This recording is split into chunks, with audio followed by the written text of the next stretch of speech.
আসসালামু আলাইকুম। কেমন আছেন আপনারা সবাই?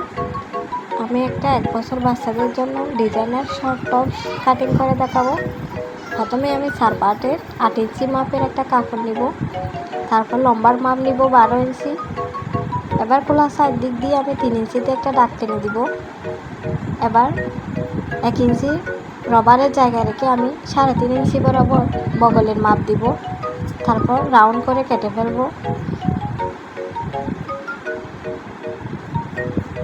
আমি গলার মাপ বসাই নাই, গলাতে আমি রবার দেব। তারপর 4 পার্টের একটা 8 ইঞ্চি মাপের কাপড় নিব, লম্বা নিব 6 ইঞ্চি। আপনারা চাইলে আরও বেশি নিতে পারেন। আমার যতটুকু কাপড় ছিল আমি অতটুকু নিছি। এবার কাটিং কুচির কাপড়টা আমি উপরে বসাবো, বসায়ে রাউন্ড করে কেটে দিব। আমার টপস কাটিং হয়ে গেল।